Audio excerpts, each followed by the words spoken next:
بسم اللہ الرحمن الرحیم۔ تمام دیکھنے اور سننے والوں کو السلام علیکم۔ ناظرین، دین اسلام نے ساری دنیا کے لوگوں کو رنگ، نسل، قوم کے امتیاز کے بغیر یکساں اہمیت دی، چاہے کوئی مکہ کا رہنے والا تھا یا حبشہ سے تعلق رکھنے والا حبشی غلام۔ جب اسلام کی آغوش میں آ گیا تو سب نے دیکھا کہ ایک حبشی غلام کو اسلام کا پہلا مؤذن مقرر کیا، جن کو دنیا حضرت بلال حبشی رضی اللہ تعالیٰ عنہ کے نام سے جانتی ہے۔ جب مکہ فتح ہوا تو حضرت بلال حبشی رضی اللہ تعالیٰ عنہ نے کعبے کی چھت پر کھڑے ہو کر اذان دی۔ اسلامی تاریخ میں حضرت بلال حبشی کو بہت خاص مقام حاصل ہے، لیکن آج کی ویڈیو میں ہم آپ کو ایک اور حبشی صحابی حضرت اسلم حبشی رضی اللہ تعالیٰ عنہ کے بارے میں بتائیں گے۔ حضرت اسلم حبشی رضی اللہ تعالیٰ عنہ کو ان کی حبشی ہونے کی مناسبت سے بہت کم لوگ جانتے ہیں۔ ہم آپ کو بتائیں گے کہ حضرت اسلم حبشی رضی اللہ تعالیٰ عنہ کون تھے، یہ کیسے مسلمان ہوئے، ان کے قبول اسلام کا واقعہ بہت ہی دلچسپ ہے۔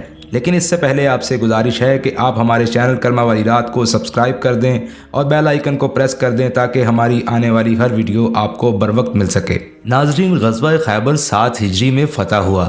خیبر کا شہر مدینہ طیبہ سے شمال کی جانب کم و بیش 150 کلومیٹر کے فاصلے پر ہے۔ یہاں یہودیوں کے کئی قلعے تھے، ان میں ایک قلعے کا نام نائم تھا۔ اس قلعے کے محاصرے کے دوران میں ایک حبشی غلام اسلم نے اسلام قبول کر لیا، جن کو دنیا حضرت اسلم حبشی کے نام سے جانتی ہے۔ کچھ روایات میں ان کا نام اسلم رائی بھی لکھا گیا ہے، وہ اس لیے کہ وہ رائی یعنی بکریاں چرانے والے تھے۔ آپ ایک یہودی کے غلام تھے جس کا نام عامر تھا، آپ اس کی بکریاں چرایا کرتے تھے۔ حضرت اسلم رضی اللہ تعالیٰ عنہ نے جب اہل خیبر کو جنگ کی تیاری کرتے دیکھا تو پوچھا، یہ آپ کس کے خلاف جنگ کی تیاری کر رہے ہیں؟ آپ کا مالک یہودی کہنے لگا کہ ہم اس شخص سے جنگ کر رہے ہیں جو اپنے آپ کو نبی خیال کرتا ہے۔ حضرت اسلم رضی اللہ تعالیٰ عنہ نے اپنے مالک کی اس بات کو اپنے ذہن میں رکھ لیا۔ آپ حق کے متلاشی تھے، آپ نے سوچا کہ کیوں نہ اس شخصیت سے ملا جائے جو اپنے آپ کو نبی سمجھتے ہیں۔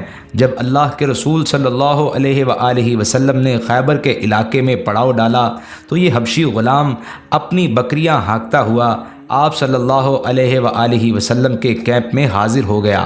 آپ صلی اللہ علیہ وآلہ وسلم سے ملاقات کی اجازت چاہی۔ اللہ کے رسول صلی اللہ علیہ وآلہ وسلم کے اخلاق اور آپ کی تواضع کو دیکھیے کہ آپ نے ایک عام سے حبشی غلام کو ملاقات کی اجازت دے دی، جبکہ ارد گرد پھر بھی جنگ کا ماحول تھا۔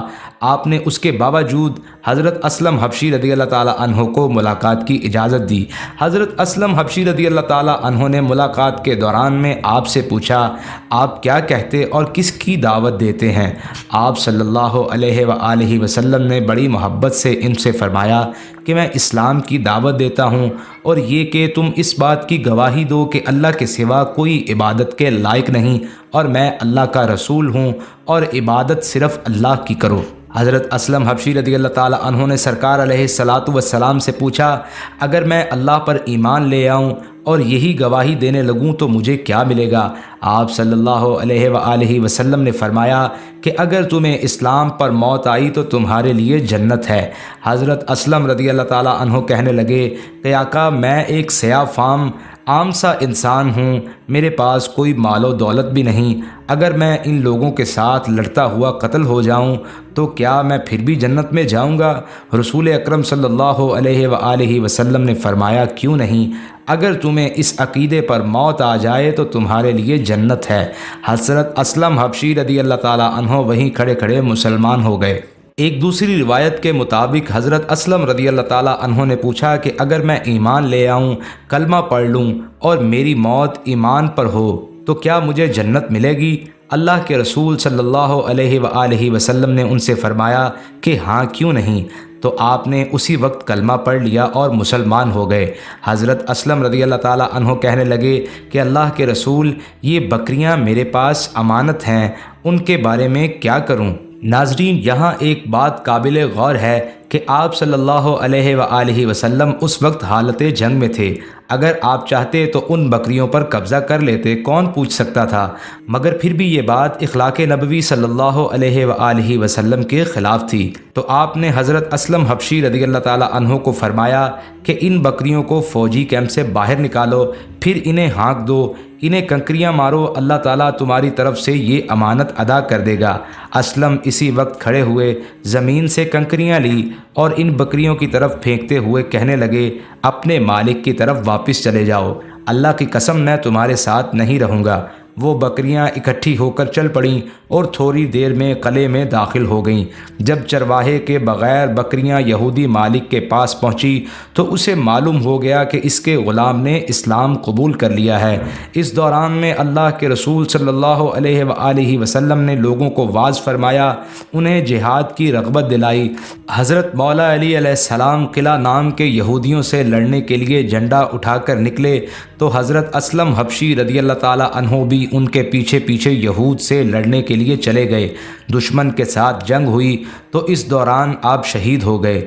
جب حضرت اسلم کی میت کو اٹھا کر پیچھے لایا گیا، اللہ کے رسول صلی اللہ علیہ وآلہ وسلم کو خبر دی گئی تو آپ صلی اللہ علیہ وآلہ وسلم ان کی میت کے پاس تشریف لائے اور دیکھ کر صحابہ کرام سے ارشاد فرمایا، اللہ نے بندہ حبشی کو عزت و اکرام کے ساتھ جنت میں پہنچا دیا ہے۔ اس غلام کو اللہ تعالیٰ نے عزت دی ہے، اسے خیبر کی طرف لایا۔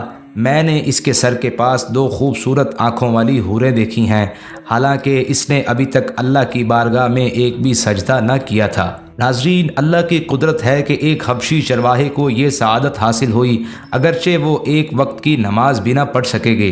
تو یہاں آپ سے اگر کوئی سوال کرے کہ ایسے کون سے صحابی ہیں جنہوں نے ایک بھی نماز نہیں پڑھی اور جنت کے مستحق ہو گئے، تو ان میں یہی حبشی غلام حضرت اسلم حبشی رضی اللہ تعالیٰ عنہ بھی شامل ہیں، جنہوں نے کہا تھا کہ میں ایک عام انسان ہوں، میرا کالا رنگ ہے، میرے پاس مال و دولت نہیں۔ اللہ کے رسول صلی اللہ علیہ وآلہ وسلم نے ان کی میت کے قریب کھڑے ہو کر فرمایا کہ تیرے چہرے کو اللہ نے خوبصورت بنا دیا ہے، تیرے مال کو زیادہ کر دیا ہے۔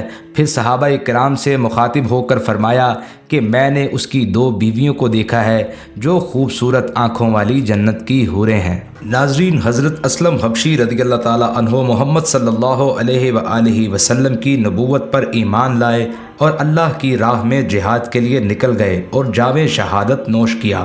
ان کے نامہ اعمال میں اللہ کی وحدانیت کے اقرار کے ساتھ فقط محمد عربی صلی اللہ علیہ وآلہ وسلم کی محبت تھی، جس کی وجہ سے وہ جنت کے مستحق ٹھہرے۔